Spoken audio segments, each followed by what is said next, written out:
Hello friends, I warned you that I would be putting out plant videos because, plants are such a huge part of my life. We are an urban homesteading family, so we grow a bunch of our food outside when it's warmer and inside hydroponically when it's cold.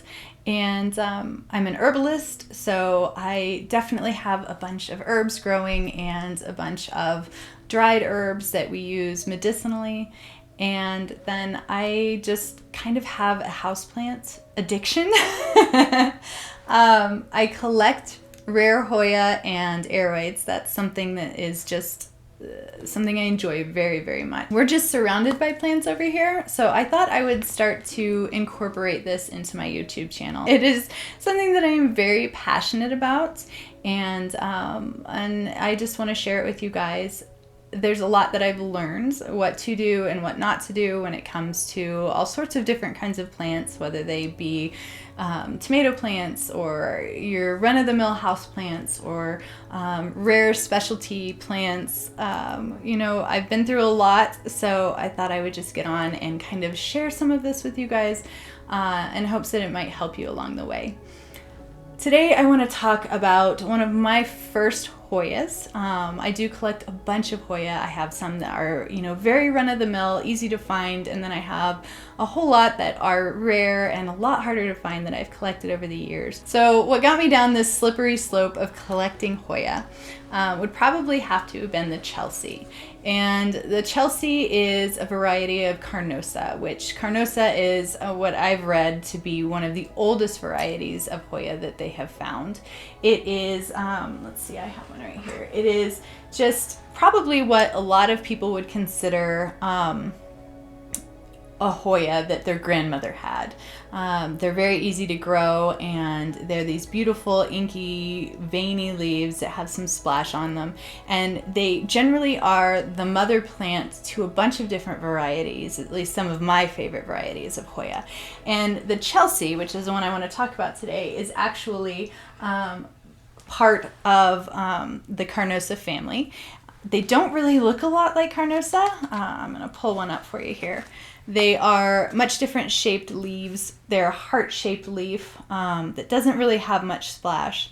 And from what I've read, they are a cross between the Carnosa and a Crinkle 8, which is a Hoya I don't have, but that is one that has kind of these divots in it and kind of crinkles up, and you can see that in the Chelsea leaf. The Chelsea leaf is heart-shaped. It's beautiful green, veiny, and then it has these divots in it, and they're just beautiful. It kind of makes them cup-shaped. I just love the way they grow. The aesthetics of the Chelsea is just phenomenal. They are a trailing plant, so a lot of times you can get a cutting of them that you can put on a trellis or something along those lines, like this one, or kind of a more rogue multi-shoot pot of them. Either way, they're just absolutely stunning. They grow very, very well and very fast, and they're very easy to grow.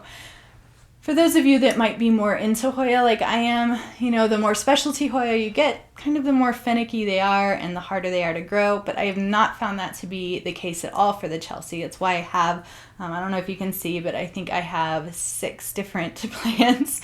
And they just kind of thrive off of neglect. And that's something that I wanted to get into too. If you do decide to get a Chelsea, and maybe that be kind of the gateway Hoya to your newfound passion, just know that like any Hoya, they really like a very light, well-draining soil. And how I do that is I use my own soil mix, although you can buy pre-made soil mixes for Hoyas. They're very similar to what you would use maybe for an orchid. So I make my own Hoya soil mix, and I found that it's kind of a good standard mix that works well with most of my Hoya. And then I can kind of tweak it if one of my more finicky ones wants something a little bit different. But it's real easy to get this stuff, even just at Walmart for the most part. But I get just a regular, bagged soil, and I mix a third of that with a third of perlite, and then a third of orchid bark.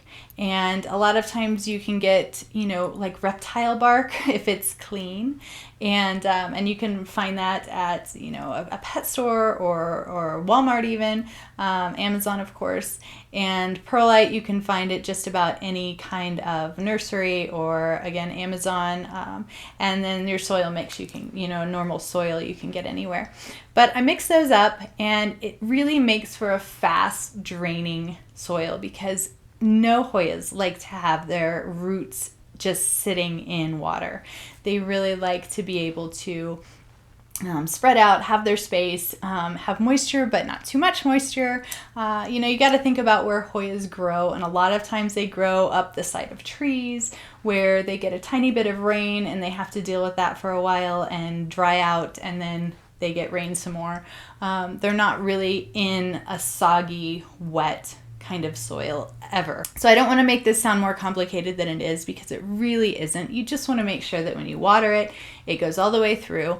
And the other thing with Hoya that I found, and this is particularly true with the Chelsea, is that you can't really be on a watering schedule for these plants. Now, I found that to be true with just about every plant. I don't ever keep track of when I've watered my plants. I let them tell me when they're thirsty. So Hoyas are generally pretty good about telling you when they're thirsty, and Chelseas are very good about it. So I'll kind of show you on the back of this one, and I'll get some close-ups for you.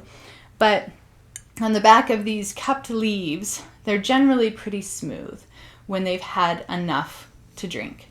And when they start to get thirsty, the back of these cupped leaves, like this one looks like it could actually use some water here in a little bit, starts to get a little bit wrinkly, and you can actually see it.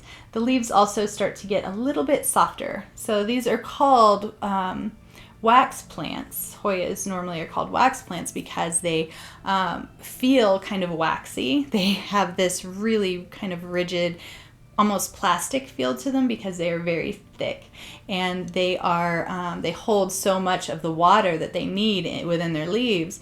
And so when they do get thirsty, the leaves are being depleted of water, and they get a little bit thinner and a little bit more pliable, and then they start to wrinkle. So I always just look at the back of my Hoya leaves, and if they look a little bit wrinkly and if they feel a little bit soft, then it's time to water them.